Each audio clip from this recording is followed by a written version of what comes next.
Ladies and gentlemen, welcome to The Right Time, a Wave original. My name is Bomani Jones. Thanks for listening wherever you get your podcast. Thanks for watching us on YouTube. Subscribe, like, rate us, review us, give us 5 stars. You only give us 4 stars. I'm inclined to believe you are a hater. It is that time of week that we have a guest join us. And the first time that we've had somebody go full asshole and put on sunglasses right as the show started, right before. He doesn't have pink eye. You know what I'm saying? He doesn't have a sty or anything like that. But Adam Lefkoe just decided he wanted to be a little cooler than the rest of us. It's 99 degrees out there today, Bo. It is 99 degrees out there. And I'll tell I can't do it. I've always wanted to be the guy that sits. I can't do it. Hold on, I'm going to tell people something Adam and I were talking about coming in on this. Okay. So I'm having a sofa delivered today. The plan for me on getting the sofa delivered was actually that yesterday I was going to go pick. Okay, so the thing was, I bought the sofa on Saturday, and they said on Sunday the moving company would call me, and I'm like, cool, that means that you'll deliver it on Monday. But on Sunday, the moving company did not deliver. I called the store, and they said, you'll hear from them on Tuesday. Or at least I thought she said that I would hear from them on Tuesday. I'm like, damn, if I ain't even going to hear from them till Tuesday, ain't no telling when they're actually going to bring the stuff. And so I had to go to my what do you do when you don't live in New York situation, like who got the trucks. So I went on one of the car rental apps to get a truck. And I was like, yo, I'm not paying $200. And then it dawned on me, there's a whole company called U-Haul that exists for this very purpose. And U-Haul is one of the rare things where the price everywhere else is the same as the price in New York City. $19.95 for the day plus miles. I said, cool, I'm going to get the U-Haul. I'm going to go down. They're going to put the couch in the cargo van. They got the 9-foot cargo van. They're going to put that in the van. And then I'll drive back up here. And then I'll have somebody meet me. We'll take it upstairs. Boom. That's what's up. Man, I called to set that up. And Buddy says, well, actually, we're already here on Monday.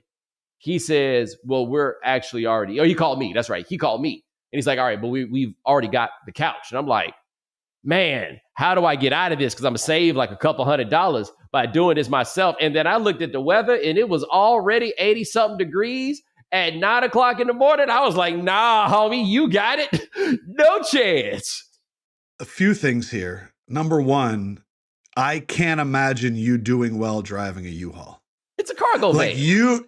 You like trying to like back into a spot with a huge vehicle. I just don't trust it. I don't know. You have no reason to feel this way. Having hung out with you before, I just like, I know that I think that you've outlived moving your own furniture. Oh, absolutely. Bomani, yes, you are let me hire some European men to move a sofa into my Hundo. Yes. Like, dude, sweating and like trying to back around a corner. But no. But this is the thing about going through U-Haul that I hadn't thought about. For the low price of $7, they give you the dolly.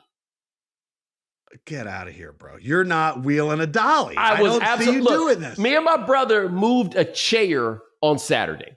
I got the chair. If you called me and you're like, hey, can you move a couch? I'd be like, Bomani, you made too much money. I agree with you. On a general basis, you are correct. But I thought it was going to take them like a week or so to bring this couch. Yeah.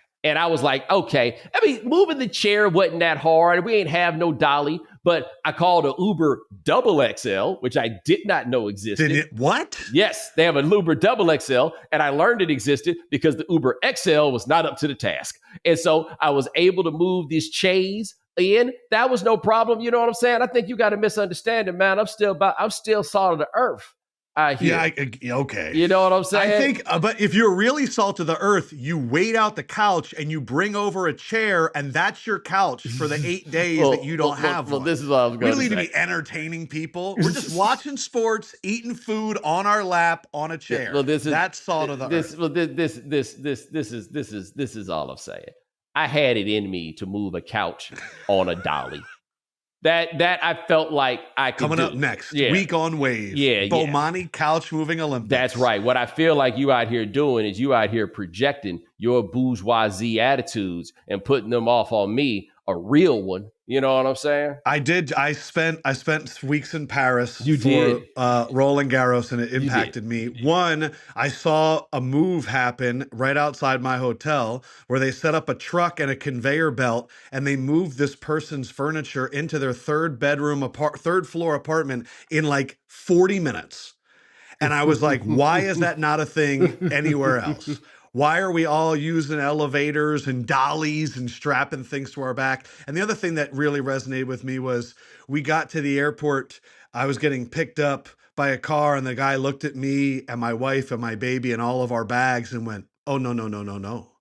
And I said, yeah. And we had gotten a van, but the vans in Europe are not big enough. And I just realized Americans live very differently. We do. And I wasn't ready for it. They are much more compact about space. Like New York is more compact about space than the rest of America. But those other places that are somehow actually, they feel more crowded than New York City does. Not necessarily like more people or like that avalanche, but still just like a little more crowded, right? This actually dawned on me, and I'm gonna get back to your trip to Paris and rich people thought about moving right quick before we talk about actual sports.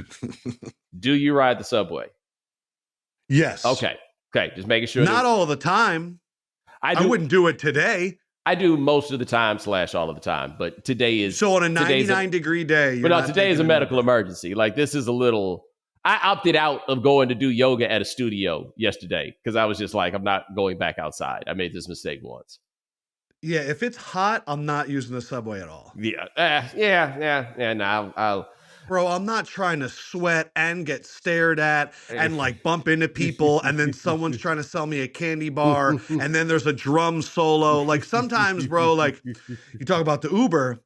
Those are the days where I'm going to go, for an extra $9, I'm going to get an Uber Black. Yeah. And I'm going to really soak this in. It's way more than an extra $9. But number two, the richest thing I've heard of people doing in New York, a mutual friend of ours used to work with a very rich person. And the very rich person lived in a tall building. And what happens is those people there sometimes, and this happens, I mean, this has happened to me, but it happens a lot in New York buildings where the hallways are too narrow for them to turn the corner with your couch coming out of the elevator. And so you have to make a decision about how you want to do it with the couch. And so there are whole services that will cut your couch in half for you and then come put it back together. Or they'll figure out like where it is under the stitching that they can split it in half and do all this. But them real rich people, they got them couches that's made out of one piece, right? You can't do that. Them jokers get cranes. Bezos just did this. Yeah, you get a crane to hold your couch, and then they swang that bitch over the balcony and put it there, and then they bring it in. One day, Bo, we'll be that lucky. Yeah, crane couches. Yeah, like that's what they do, right? And so they swing that thing over there. Now, pause. My next thing is, as we get to you having gone to cover the French Open at Roland Garros, I watched you on television. You did a good job, and everybody that was watching you said you did a good job. Like, they out here killing other people doing television. Now, Lefkoe, no, sir. Lefkoe and them got all the props. And then I just realized you got a job that lets you take your queen to Gay Paris. That was nice. That's a good sell. However, when you take your wife and your baby to Paris for 10 days and there's no nanny and there's no grandma and there's no grandpa, and by day 7 she walks to the set with the baby and looks at me and goes, I need something. I need some help right now. And you're like, I have 15 hours of live television to do, but give me the child. You ain't bringing the nanny? No. What? Okay, see, like now we're talking rich. That's rich. You got the free trip to Paris. Yeah, no. You got the free trip. You had the free hotel. Like, I hate to spend your money. It was the first trip. And I think we needed to see, because again, like you said, like you're going to move a couch. Well, we're going to take care of our child, you know? But until you're turning that corner, until you're on day 7, you don't realize what that's like. And it's wild. Well, I realized it was amazing. It was amazing. Among the nanny community, she is shitting on you, brother. Like, one of the perks of the nanny life is the occasional trip to the fly place. Oh, no, you're absolutely wrong. She got paid to sit at home and do nothing. I think she'd rather gotten paid to go to Paris. I don't know. I I think don't she'd know. rather gotten paid to go to He Paris. is. She's from St. Vincent, so her and her sisters and brothers were partying and I having a hear you. great time. I hear you. I'm just telling you. I feel like when she gets around the other nannies, they're like, you didn't get to go to Paris? Well, listen, TNT has Roland Garros for 10 years at least. So See, there you hopefully go.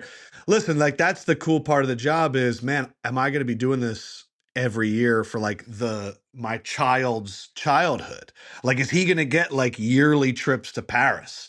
Um, but no, the funny thing is this, I have always been on the other side where a sporting event goes so well that all of the broadcasters get credit for it.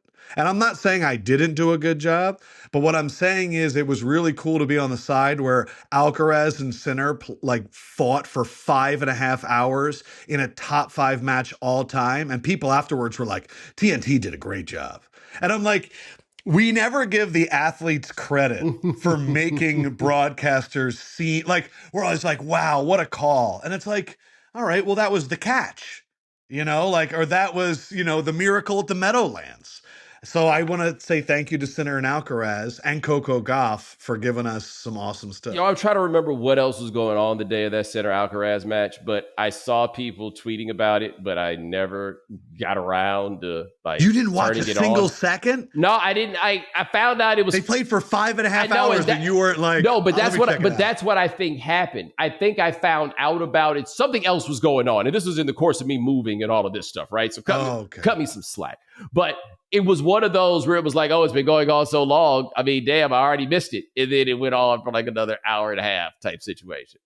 It's what was really cool to be a part of is it was cool to be a part of a sport that everybody went, man, Rafa and Federer and Djokovic are all done. This sport's going to dip like the NBA. Once they lost MJ, there was a dip, we do this with all sports, Tom Brady.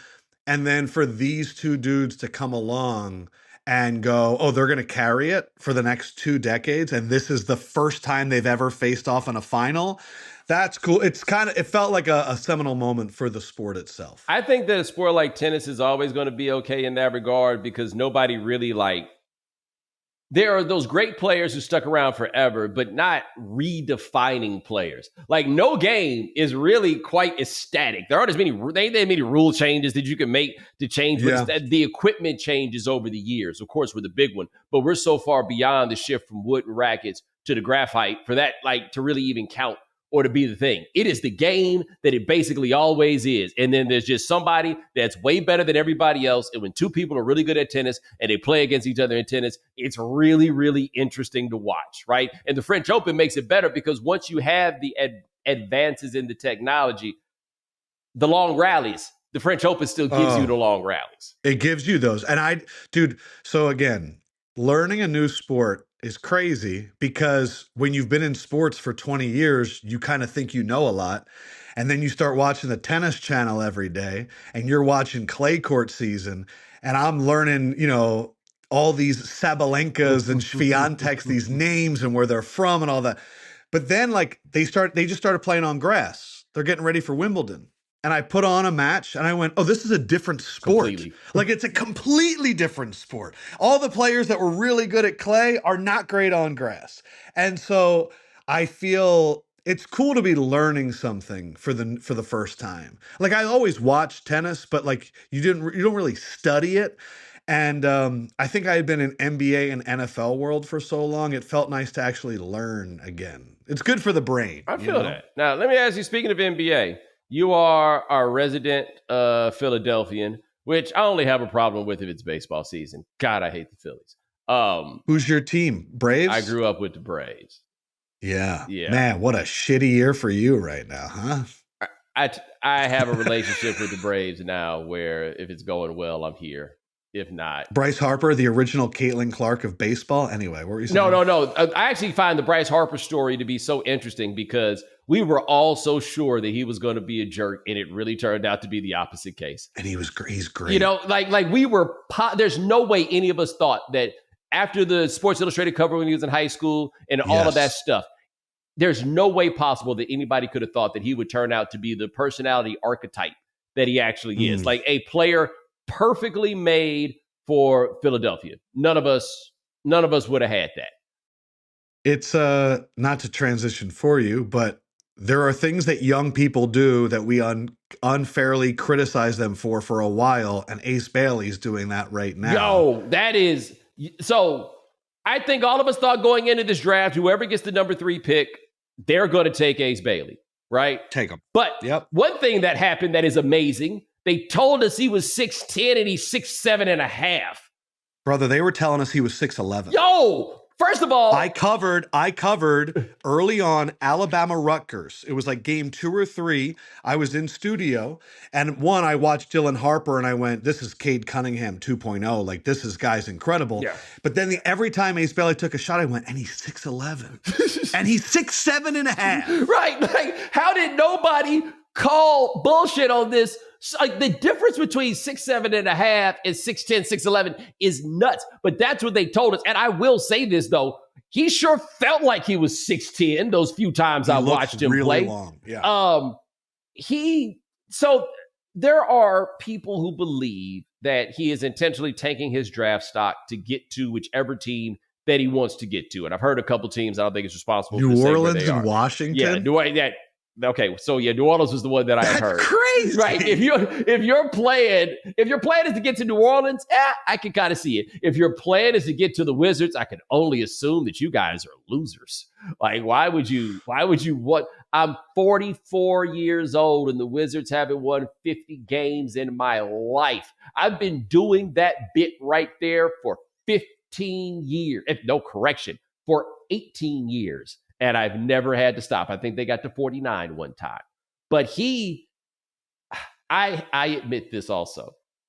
There is a certain level of assumption that I make about how good Mr. Bailey is based on the fact that he has convinced all these people to call him Ace. Like, I feel like... What's his actual name? Airus, I believe. AIRU. Yeah, let me look this up. But yeah, you get everybody to call you a name like Ace, that I'm like AIRIOUS. Dude, we called Daniel Gibson Booby his entire career. Yeah, but see, that's different though, right? Booby is clearly what your mama and your people called you, and then somebody went home and visited. No, but Ace, for like, I'm trying to think of other nicknames. Like, that's like when they call you Shaq. You're something if they make the decision to call you Shaq. You're a big guy, if nothing else, if they decide to call you Shaq. So you're saying the name Ace, you have to be a top 3 pick. Got it. That implies that you a beast for real. You know? Like those people who name their kids, well, actually, it's going to be kind of funny. These people who name their kids King.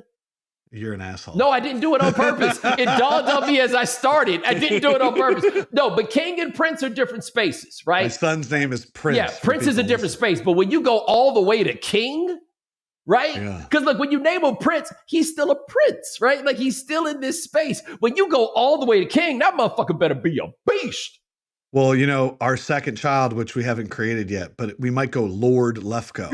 You know? That's what I'm saying. Really? That's what I'm saying. Like, once you go there, you are telling this kid, the expectations are very clear. Like, yeah, Prince, honestly, I don't, after calling the first one Prince, I don't know where I'm going on the second one. Yeah. Because I can't be like, this is Prince and this is Todd. Yeah. I can't do that. see, to me, once you go with naming the kid Prince, okay, how did this turn into this? We focus on Ace. Okay, I'm just saying. All I'm saying is this.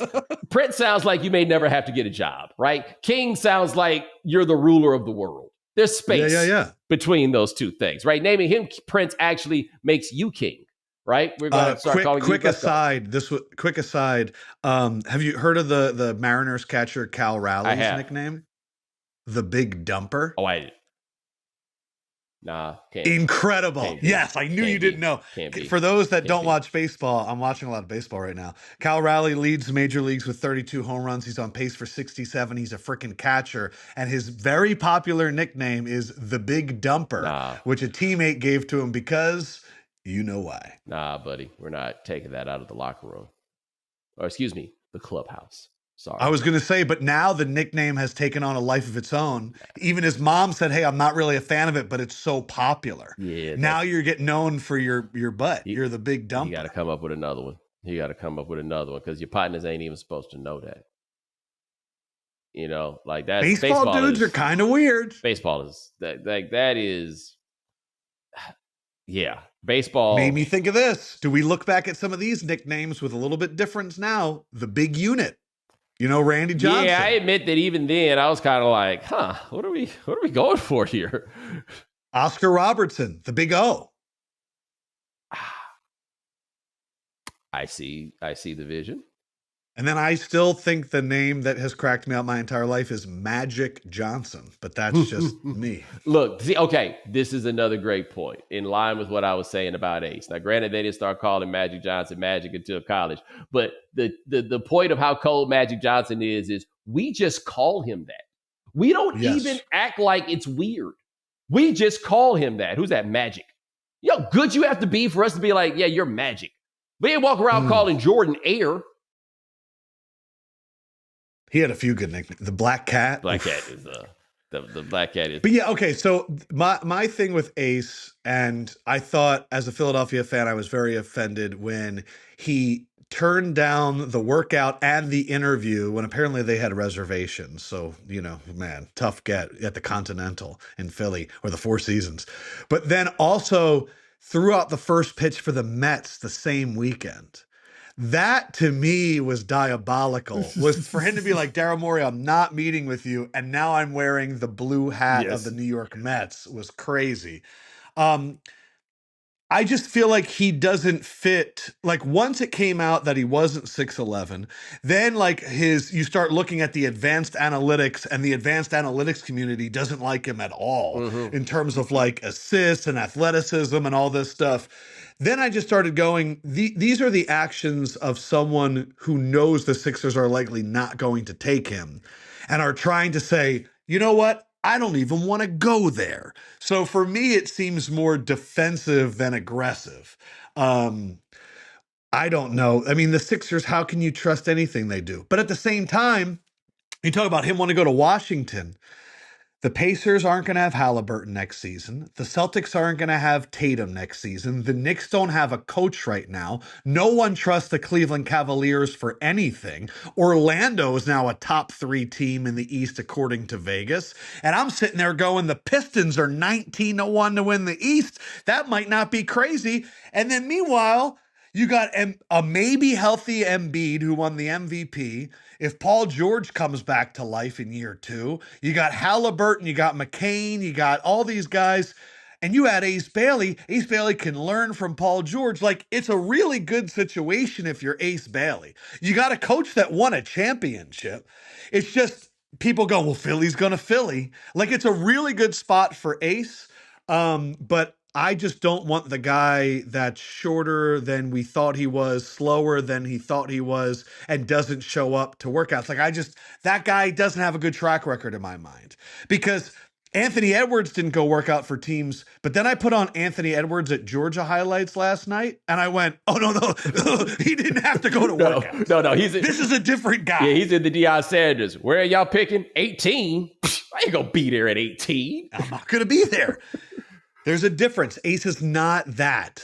That was different. Here's my Ace Bailey advanced statistic. And it's also a Dylan Harper advanced statistic. You're telling me that we're looking at 2 to 3 top picks in the draft, and y'all didn't make the tournament? Like, I don't know how Simmons fatigue. Bingo. I don't know how either one of them shakes that, because we tried to write that off with Ben Simmons. And yeah, I think Markelle Fultz. Yeah, and to be fair, now, Anthony Edwards was under 500, but that was different. Yeah, but I also think, and I think I felt the same way about Fultz. Like, we never saw the Fultz that people were talking about that got us in. But with Simmons, to be fair to him, what doomed him is probably not what made them a team that didn't make the tournament, right? Like, what ultimately caught up with him.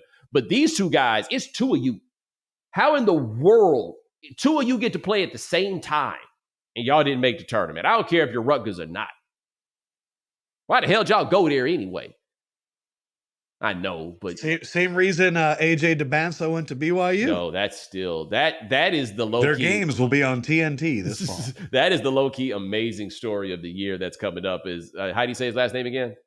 I think it's DeBanso. Okay, so it is this young man. I can't remember where in Africa he is from, but he's an African cat, and he went to high school in Utah because the dude that owns the Jazz floated the bread for him to go to high Shout school out Ryan there. Smith. Yeah, Ryan Smith, yes. And then he's also the guy that owns their hockey team. But anyway, then they got him to go to BYU because watch out, BYU is going to be a player in this NIL era because that church got cash. So they got him to go there. And obviously the plan for Utah is to try to then draft him, but that's not really, the draft of the lottery doesn't work that well. So how is Ryan Smith going to figure out how to get the full payoff on his investment? Just to clarify, he grew up in Massachusetts. Now he is of Congolese and Jamaican origin. His father grew up in France, but he is a Boston kid. Okay. Thank you. That is wait a minute. I just want to clarify. So he got a Congolese Boston accent? With Congolese, Jamaican, yeah. What a combo. And now he's been hanging out with Mormons for like the last few years. I don't know. I can't. I got so many questions about that. Listen, my father and mother-in-law, when they came over from Nigeria to go to school, the first place they moved to was Utah. And they were there for 2-3 years. And they said it was like look, Nigerian people love everybody for the most part, but they say the people in Utah were the nicest people ever. I don't think I told this story before, but when my wife's oldest brother was born in a Utah hospital, there was a line around the corner of doctors. And my wife's parents were in line, and one of the doctors came and got him and said, "You shouldn't be in this line." And they were in the line because none of them had seen a black newborn before. Wow. And it was like 40 doctors and nurses. But of course, like, Nigerians, they were like, of course everybody wants to see our child. He is the chosen child. Like, this child is the greatest. That's why they call their kids Prince. They have never seen brilliance. Yes. Like this. But I had a great time at the Salt Lake City All-Star game. I mean, you can't really go out till 2-3 in the morning, so you can't live that life, but I thought it was fun. I've had multiple people tell me that the wildest night of their lives were in Salt Lake City. That's scary. I will say this, the one player that I would take after Cooper Flagg and Dylan Harper that I'm not really seeing people talk about, it's the BYU kid that's not going to be there, which is Igor Demon. He's like this 6'9" point guard. Go on the YouTube, watch the highlights. Because I have to do March Madness, and so you watch a lot of college basketball, and I just watched this 6'9" point guard stopping and hitting threes and diming, and I would that's my guy. I think it's important to have a guy. You can argue about the Ace Baileys and stuff, but who's your guy? My guy's Igor Demon. I can be honest with you, brother. Never seen him. You could have told me BYU had a 3-legged, red-headed Chinese point guard, and I'd have had no clue whatsoever. I'm familiar with that dude who plays for Florida. Walter Clayton Jr. There we go. Oh, yeah, Pops. That is a very Pops name. Walter? Yeah, Walter that is Clayton. a tough one. It does. It sounds like a fake name that you give it. Honestly, his dad is too young to be Walter Sr. Like, his dad should be a junior or a third if we still out here cranking out Walters. In our profession of broadcasting, how do draft experts avoid all blowback for being wrong all the time? A recognition that it's a very difficult job. But then they get called experts. So how do we simultaneously go, no one can be good at this, and then be like, and now our expert? I'm just saying. How do we do that? Ty Cobb was the all-time leader in batting average at 367, right? This is more like a batting average sport than it is a free throw percentage sport that we're talking about. That is the argument. Because that made me think of Mel Kiper, who went very viral this year for arguing about Shedeur Sanders, yes, who I kind of feel like is suffering the same fate as Ace Bailey from this. But getting horrendous advice from whoever's telling you what to do? Number one. But I also think, number two, you and I have both worked for websites that it was very important for clicks. Yes. And as soon as a draft would end, it would go, okay, here are the first round mock draft for next year. And because we worked for those websites, we knew, well, this is a bunch of crap. Like, who knows? Like, they're just taking the top ranked sophomores or juniors, right? Shedeur was listed as a top 2 pick. Ace Bailey was listed as a top 3 pick before their seasons began. And I feel like they had it in their heads the entire season. I'm that guy. So I'm going to go through the draft prospect as the guy from a year ago. And and people were like, well, why would you think this? Well, because the entire offseason and beginning of the year, you called me a top 3 pick. I think these bullshit mock drafts, these way too early mock drafts that we know are nonsense, is impacting the youth. Yes. That's what I think there's something to that, right? And this is the generation that comes up with star lists, right? So like you come up as whatever star guy. Now, of course, Shedeur Sanders should know I came up as a no star or a 2-star or a 3-star or whatever it was, right? So these things can only have but so much credence. But we got to go make a little money right fast. But when we come back, if you listen to the last time Adam Lefkoe was on here, he's going to turn the tables on things. Find out what I mean on the right time. Let me tell you about ZBiotics Pre-Alcohol Probiotic. ZBiotics Pre-Alcohol Probiotic drink is the world's first genetically engineered probiotic. It was invented by PhD scientists to tackle rough mornings after drinking. Here's how it works. When you drink, alcohol gets converted into a toxic byproduct in the gut. It's a buildup of this byproduct, not dehydration, that's to blame for rough days after drinking. Pre-alcohol produces an enzyme to break this byproduct down. Just remember to make pre-alcohol your first drink of the night. Drink responsibly, and you'll feel your best tomorrow. Summer is here, which means more opportunities to celebrate the warm weather. Before that backyard barbecue brew, glass of Pinot watching the sunset at the beach, or cocktail by the campfire, don't forget your ZBiotics Pre-Alcohol. Drink one before drinking and wake up feeling great and ready to take on the next day and all that summer has to offer. Go to zbiotics.com/Bomani to learn more and get 15% off your first order when you use Bomani at checkout. ZBiotics is backed with a 100% money-back guarantee. So if you're unsatisfied for any reason, they'll refund your money, no questions asked. Remember to head to zbiotics.com/Bomani and use the code Bomani at checkout for 15% off. Making money moves should be easy, and that's why there's Cash App. It's fast, safe, and honestly, just way more personalized than other apps out there. No extra hoops to jump through, no extra stress. All of the tools are right there to help you cash in. Plus, sending money with Cash App actually feels safe. They look out for you. If something seems sketchy or they see you might be sending money to a potential scammer, they'll warn you and make you think twice before you hit send. It's like having a personal bodyguard for your cash. You can even spice up your payments with custom text, stamps, and backgrounds. Because why should paying your friend for brunch be so boring? If for whatever insane reason you don't already have Cash App, just download it from your phone's app store, sign up, enter our code Bomani in your profile, send $5 to a friend, and you'll get $10 just for getting started. For a limited time only, new Cash App users can use our exclusive code to earn some additional cash. For real, it's no catch. Just download Cash App and sign up. Use our exclusive referral code Bomani in your profile to send $5 to a friend within 14 days and get $10 dropped off right into your account. Terms apply. That's money. That's Cash App.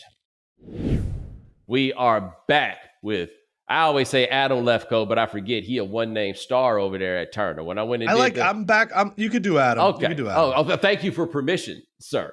I appreciate that. When I did the altcast with you, which I was very... Well, you're Bomani. That's different, though. Well, no, it's not. Anyway, yeah, you're not wrong. But like, how often do people call you Mr. Jones? I mean, at the bank. They better say like Mr. I did Jones that, at the bank. We all let that sit. We all let that sit. Yeah, that either made it really funny or even more obnoxious. Yeah, you know that if you show up to the bank one time and they were like, "Hey, Bomani," and you're like, "Are my funds okay?" Yeah, like whoa. Now here's the thing about it: they either call you Mister or they don't call you nothing. You know what I'm saying? Yeah. Like they're not hitting you with the intermediate step in that. But I did the allcast with Adam Lefkoe and Vince Carter and Chris Haynes, and I was really disappointed. I was hoping that we were going to do it again this year, if for no other reason than it paid by the game, and it was a lot of fun. Yeah, you were making bank. Oh God, it was so good. But it was such a great time. Like I really enjoyed that. I was very disappointed that we did not do that again. There was a lot of changes this year in media. Well, there was that, right? And I'm still not sure if Chris got over it when they asked me if me and Chris Hayes did a podcast, what it would be called. And I was like, oh, the Bomani Jones Show. I don't think he thought that was nearly as funny as I did. But yeah, I have questions for you. I have 50 questions for you. All right. And I just need you to pick a number 1 through 50. And I'm going to go through, it's called Lefkoe GPT. It's random questions that I may or may not have eaten a cookie and thought about that I thought you would enjoy. All right. So whenever you're ready. My mother's birthday was yesterday, the 23rd. So I am going to go with 23. Okay. 23. I like that. 23 is my Gen Z question. Oh, no. I don't know if you saw, but after the title, Oklahoma City partied for reported 8 to 10 minutes. Reporters were saying it was the most subdued locker room they had ever seen. J-Dub took his first ever drink of alcohol and called it disgusting. Recent studies say that Gen Z drinks 20% less than millennials. Are the championship ragers a thing of the past? So I found that to be interesting. Also, I, as non-drinker, was like, good for you kids, right? Like, you guys are not getting pressured into this because that's a very easy thing that can happen. Are the championship ragers over? Nah, because I don't know if a team this young, like, this isn't necessarily going to be a thing. Like, I want to see how the Zoomers... Is this not the canary in the coal mine to show us what these kids... Like, you just think when they turn 26, they're going to start drinking? Well, no. I think that the next year, if you get a team with a few more grown-ups, it'll start looking a little different. And it is entirely possible that, as things go on, as life goes on, them boys start turning to the bottle a little differently. Like, that. Oh, interesting. You never know how it's going to play. But what I thought was most interesting was Alex Caruso being the only person that knew how to open a champagne bottle. And I think that this is a function partially of Zoomer and partially of we live in Oklahoma City. This stuff just doesn't come up in our world. Apparently, I don't know what they spent all night doing, playing Fortnite and, well, I won't say that other part, but playing a lot of Fortnite. After Coco Gauff won the finals in studio, and they're going, hey, we're probably going to get Coco Gauff in the next hour or two for an interview. Oh, amazing. I had a runner go and get us 7 bottles of champagne. And my idea was, should we just do an NBA locker celebration with Coco? And I'm sitting there with like Jim Courier and Chrissy Everett, and they're like, we're not getting sprayed by champagne. And I was like, okay, never mind. But then when she came in, I said, here you go. And she goes, I've never popped a bottle of champagne before. And I was like, really? So I taught her how to do it. She popped it. And then she went, I've never had champagne either, because I'm 21 years old. And the last time I won, I was 18 years old at the US Open. And that was her first time. And I'm like, it's just not a, man, when we were 19, closing on 21. Well, did you ever drink at all? Yeah. I had my run. So you had the anticipation of drinking. Yeah. They don't even have that. Yeah. They're not interested. That is... Yeah, I did think that was a fascinating thing to watch. Just the idea that they were just kind of like, nah, we're going to do this. Like, they didn't go to Vegas. That shocked me because I was certain that they would be on the first thing. I would have been on the first thing smoking. Get out of it. The only team I could think of that wasn't on the first thing smoking was the Mavericks, because they were already in Miami and they just went and bought out and lived. That's what, those are the ones that I think about, are the Mavericks at like a club in Miami. I also am curious. I saw, and I guess it's always been like this, there were like a lot of reporters in the locker room that are like, they go there expecting to get champagne. Like, they're the ones reporting that it was lame. Yeah. I believe that there should be like 20 minutes of no media. And but like maybe there's cameras in the corner so we can document it. But like, I would also have a hard time partying if like, I don't know. Yeah, like an older reporter was there being like, how is this? Like I wouldn't want to party. Wow, what a meme you just made there. But their collective, athletes' collective ability to act like nobody's watching is amazing. Like the whole, hey, we're playing in front of 20,000 people and act like nobody's watching. Like, that is a crazy thing to me generally, that they are, that they could be able to do. But I also think what happened in the rationale behind a lot of the criticism from the reporters about that, people who do drink are made very uncomfortable quite often by people who do not. And the people in there, and we work in a hard drinking industry, right? Them kids not drinking make a lot of people look at themselves like, Damn, Yeah. what kind of life am I living? Because I didn't even win the championship, but I can't wait to go get fucked up after we get out of here. I've never thought about it. You are right. People in broadcasting and media love to get that drink after work, and then they show you a completely different side of themselves. Yes. And you're like, wait, this is who you are? Wow. I had no idea.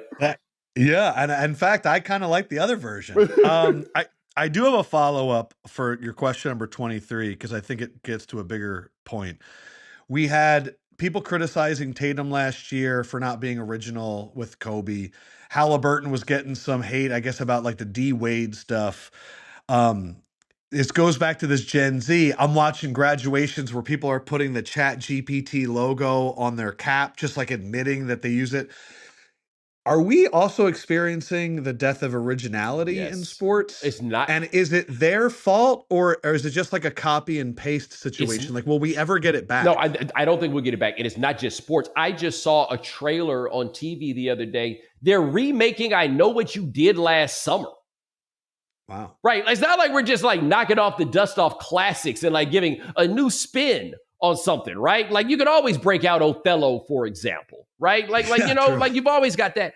No, we are sum total. Like when they brought back the Great But Who Are the Chefs commercial for Snickers, I can't tell if they brought it back as an homage or they were just like they might not even know that this is what it was. But everywhere across the board, I look at it in the creation of all these things.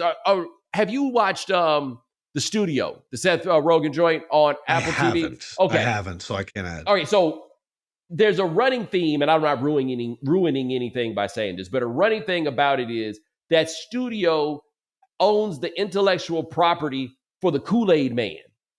And so it's all about making a Kool-Aid Man movie and how valuable it is that you have the IP for something like the Kool-Aid Man. But everything is knocking the dust off of something that was already done. So like the thing with Tatum, I didn't get on Tatum that hard because I was like, if you live on your phone and live on the internet, and on the internet people speak in meme, then when it becomes your time, you are going to speak in meme because that's what gets the people going when you do it on the internet. I want to ask question number one, Yes. because it all goes with this. I have noticed a few sports media personalities that are suddenly posting on X long and thorough takes that have all the qualities of a word-for-word Chat GPT generated response. I'm not going to say their names now. I will show you the tweets afterwards. Should these people feel shame for not sharing original ideas on a social media platform that's all about that? Or are they using a tool to refine their ideas? No, you fucking dork. You can't come up with a take by yourself. First of all, it ain't got to be long, right? There's nothing dumber than giving it away for free in long form on the tweets in the first place. People ain't got no attention span for all of that. No, those people should be ashamed of themselves. I did not know that this was a thing. I've noticed it. Like, I sent it to our friend Nick Wright yesterday, and he was like, how can you tell that this is Chat GPT? And I said, well, one, they use an M dash, which is like this elongated dash that only Chat GPT uses. And I said, also, I was like, people think a Chat GPT or AI is just going to use like a million different styles. Right. It has a very defined writing style. Yes. And so anytime I see someone say something like, it's not a plant, it's a forest in the making, or it's not an issue, it's just something that hasn't been worked out yet. Yes. That's like the Chat GPT cadence. And I've noticed some people, like if you look at their tweets from like 3 months ago compared to now, it's a completely different person.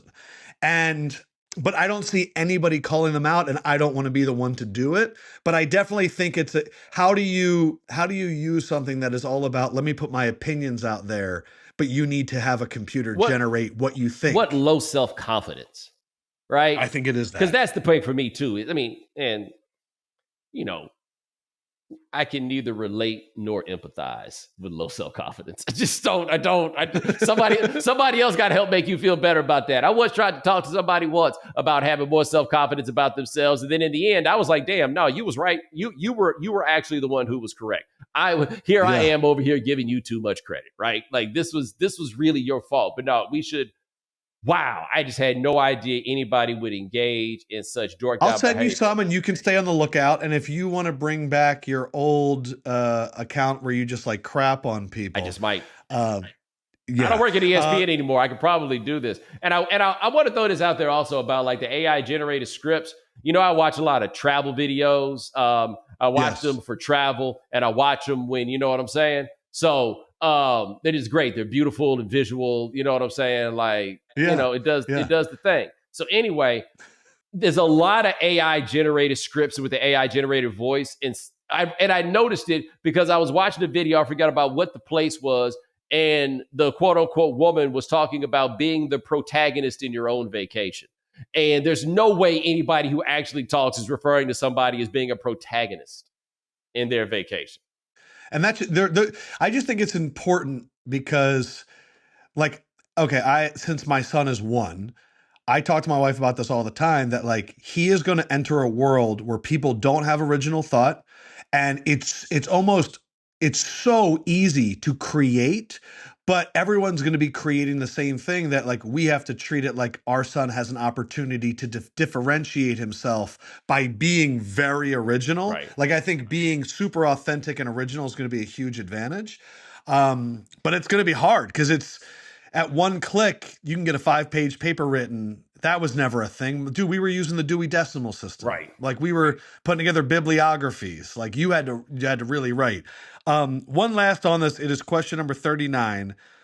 With thousands of hours of Stephen A. Smith footage online, how far are we away from AI being able to convincingly replicate him? Oh, brother, Saturday Night Live didn't do the worst job of it with Jay Farrow. We might. But I mean, we're reaching a point now where I feel like you could probably type in Oklahoma City beats Indy. Here's the stats and all that. Give me 5 possibilities that Stephen A. Smith can say, and I think one of them is going Hold to on, hit. Ryan says Stephen AI Smith.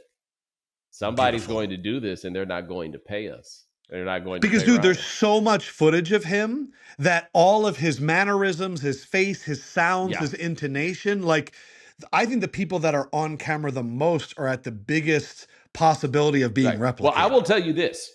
There are people, I know one of them. I will not tell you who it is, but there are people who are suing the AI bots behind the idea of, like, I checked this once for myself, and somebody could probably, you could do it for you, I'm sure. But you can go into Chat GPT and it's like, give me a take on this in the style of Bomani Jones, and it'll do it. And I have to tell you, I did not feel honored. I felt like Chat GPT really doesn't know who I am or what I'm about by the time I got to the end of it. But people can do it. So there are people who are suing these companies because they're like, yo, you're allowing people to plagiarize me. Which, by the way, is absolutely 100% correct in what they're telling is. But with Stephen A., oh, yeah, absolutely going to be able to pull this off, especially as he has dedicated himself to being out there, unlike any person I can remember, like ever. All right. I just asked ChatGPT for Bomani Jones's thoughts on ChatGPT. Here are 3 possible quotes it generated. Are you okay with this? Does it Yes. make you feel Let's do this. uncomfortable? Let's do this. Look, ChatGPT is basically Wikipedia with charisma. It'll give you an answer before you finish the question, but you better double check it like a cab driver in a new city. Yo, that's Perk. That's not me. I'm impressed and terrified at the same time. Machines can spit out hot takes on command, but can they crack a joke that lands after a bad call in game 6? That's the real Turing test. Yeah, go one more. If all you do is copy and paste an AI script, you're not adding seasoning to the gumbo. You're just reheating leftovers. The culture moves forward when someone stirs the pot, not when they press send. Now you see what I was saying. You see what I'm saying, that I don't. That's kind of what you just said. They don't. But it added a gumbo. There's reference. no, like, they were like, what if we make it just a tiny bit racist? Yeah, just a touch.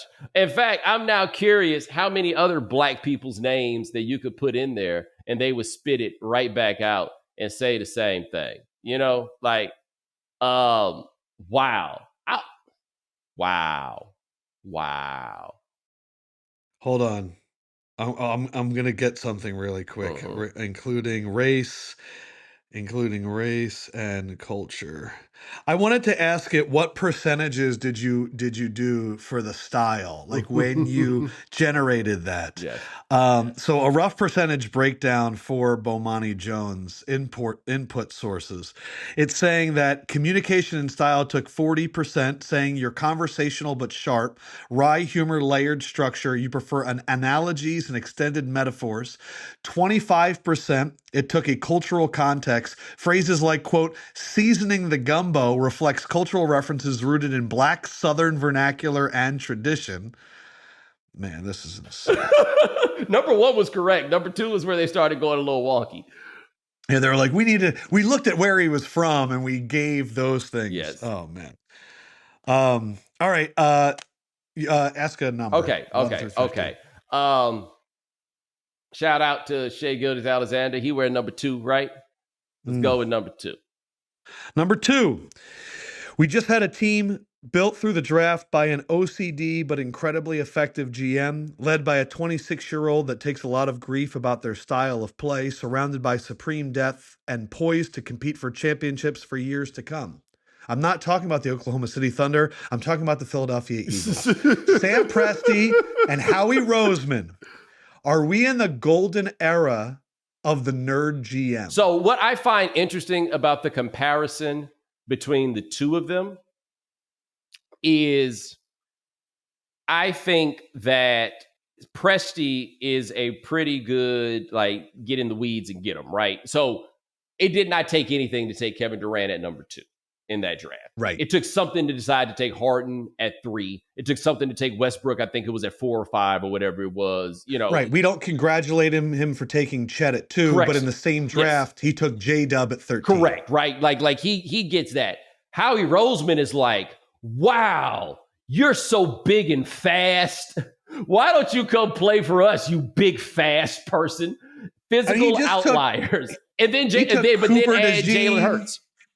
Cooper DeJean, and his drafts, like, he got the center to replace Jason Kelsey, and they haven't missed a beat there. I mean, so you're saying that you're not as impressed by Howie Roseman? No, I'm saying they do it in different ways, right? I appreciate not overcomplicating this. Like, hey guys, I hear they got a lot of really good stuff at this store called Georgia. Why don't we go shop at Georgia? Like, there's no need to make this more difficult than it necessarily has to be. J-Dub went to Santa Clara. Right. Yeah. He's out here getting physical outliers. We have a team full of freaks. That is, we'll work the rest out later, but we got a team full of freaks. And so that's where Howie, on one level, is a jerk. I mean, not a jerk, a nerd. But on the other level is Al Davis. Like, these are all a bunch of guys that Al Davis would take. I will say, though, that having covered the NBA for so long, everybody used to marvel at the fact that Sam Presti was given so much power and time. That there were so many years when you're playing Poku at center. Like, these guys were winning 12 games, 15 games. And they were really playing the young guys. And the comments around the league were, man, what other GM would be allowed this kind of runway? And I think they've both been given runway, and they both have owners that go, whatever you want to do, I'm going to make it happen.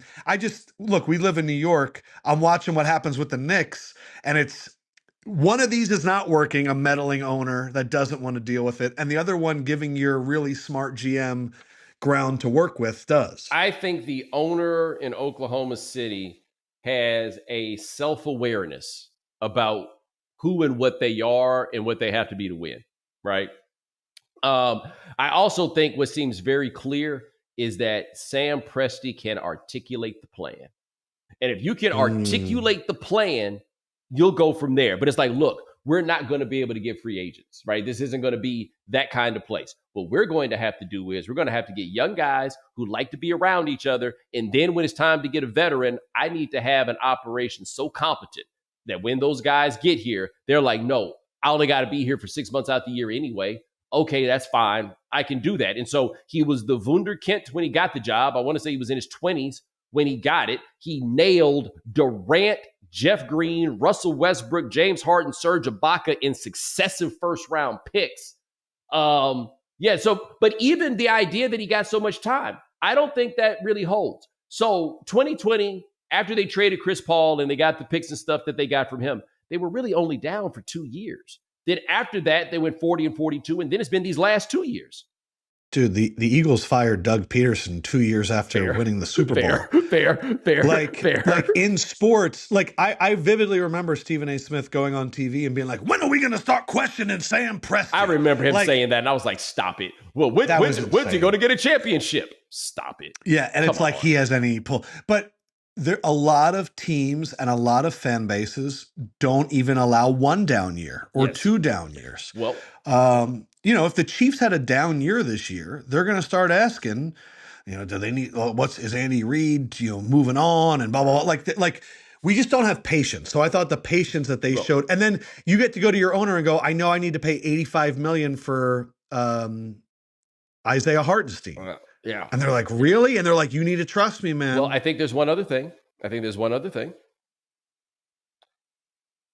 They self-awareness that I spoke to, they happy they got a team. True.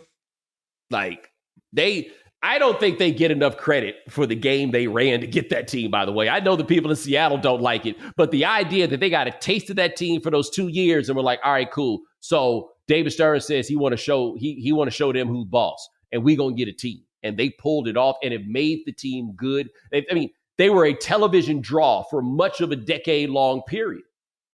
You just made me think of an incredible concept for the NBA. Instead of the NBA saying, maybe we'll put a franchise in Seattle, maybe we'll put one in Vegas, Mexico City, Paris, London.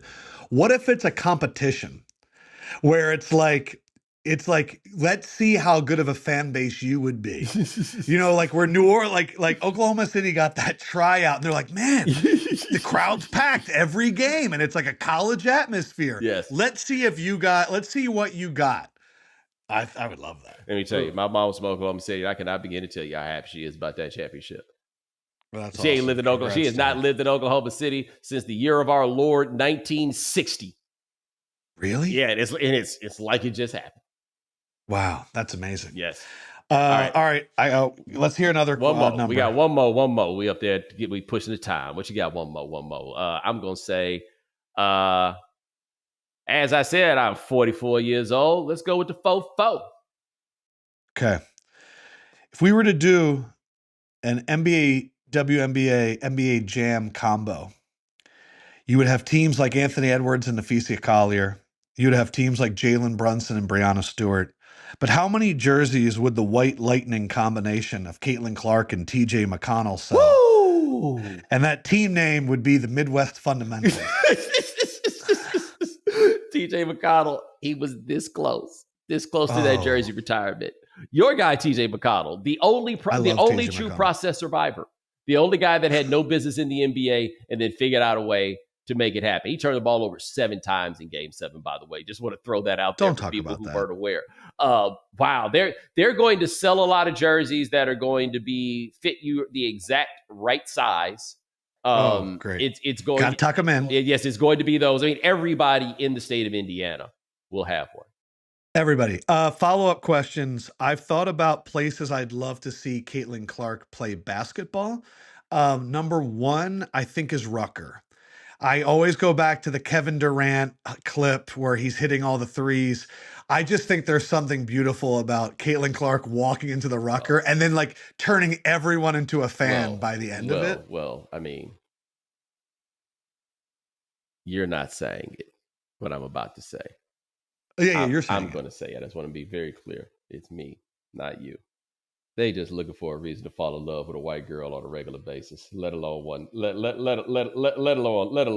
could hoop. It don't take much for the white girl to win the brothers over. It does not take very much. She would not be going in there fighting against my skepticism. It would be a very, very welcoming. My people, generally speaking, we are welcoming when white people just want to be nice to us a little bit. But she come out there, I'm just telling you, put a lot of them factors together. Yeah. She'll be the queen of uptown. Queen. I didn't even think about that. My second one was San Quentin. I would love to see Caitlin in like a maximum security prison, but like again wins everybody over. That's her like giving back. You know what I'm saying? Like she going in there hooping with the inmates. I think the Warriors played in a prison like the last 5 years. I would I would pay money to watch that. Caitlin's doing step back. Yes, yes. But I tell you this though, that whole thing where she be like pushing people and walking away, don't do that there. Oh, yeah. Can't do that. No. You got to stand on your two. You might get some respect like really doing it, but being passive aggressive is not something that they have a lot of respect for behind bars. All right, let me get this in. This was number 21. I was hoping you were going to pick it. You didn't. Go out with one, have lunch with your parents, smoke with one. Aaron Rodgers, Mayor Eric Adams, Stephen A. Smith. Okay, so it's go out with one, go out, smoke drink with it, one. go out. Well, partying with one because you don't drink. Have lunch with your parents, and then a cipher, a smoke sesh. Okay. I'm not. I would have to bring Aaron Rodgers around my parents. Wow. I know too much about how my parents, my father in particular, feels about Eric Adams, the archetype, and Stephen A. Smith, the broadcast personality. That I cannot do. So funny.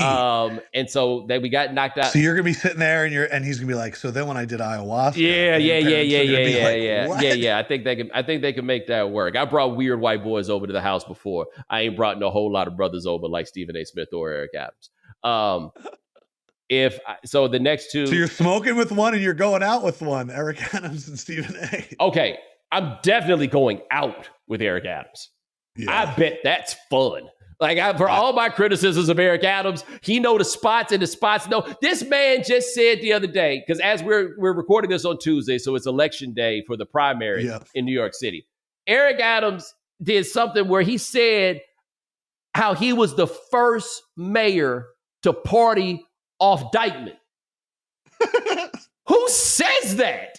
Like, who holds that? He was on the Breakfast Club that one day. They gonna say that bald-headed brother with the earring was doing it. Who says these things about being the mayor? What are you talking about? So yeah, I would go kick it with.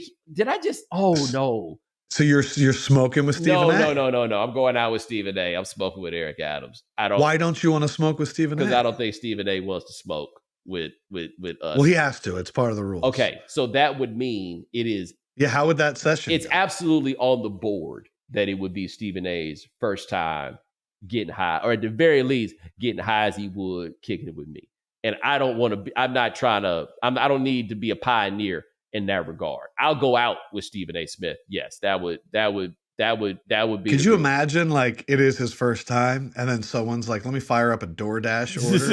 And what is Stephen A. getting the munchies for? Oh, I know exactly what he get the munchies for. Everybody knows what he get the munchies for. It's the thing that Deadspin reported many, many years ago. He is about those cheesy poofs, man. Stephen A. What? You know the old cheesy poof thing with Stephen A. Like, you can Google that. Where I think somebody saw him at a game eating the cheesy poofs. They're like, oh, it's Stephen A. with cheesy poofs. Stephen A. will walk around the Seaport studio with a styrofoam bowl full of cheesy poofs. He clearly keeps like a bag of them in his office, or somebody re-ups them. The balls? Yeah, like the generic Cheetos. Cheesy poofs. Not cheesy poofs. That's from South Yeah, Park. but I'm saying, but puffs? but like Cheetos, but not Cheetos. Cheese doodles. There we go. He loves cheese doodles? Yeah. Can you imagine? And then Stephen A. grabs the J, and it's like all over his fingers. Yeah, and you're like, just keep it. He don't know the rules. You know what I'm saying? He don't know the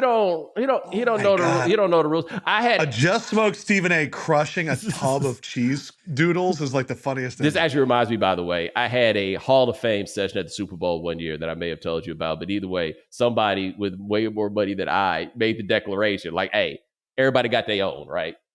He was not here for the communal spirit of it all. If you ain't got no weed, take your broke ass home. That is what that Hall of Famer said. To be honest, when you were talking about moving your couch in the very beginning of this, yes. Moving your own couch is the guy that goes, let's just pass it. And then the guy that pays to get his couch moved goes, no. You're good. You're good. Ladies and gentlemen, this is Lefkoe, Adam.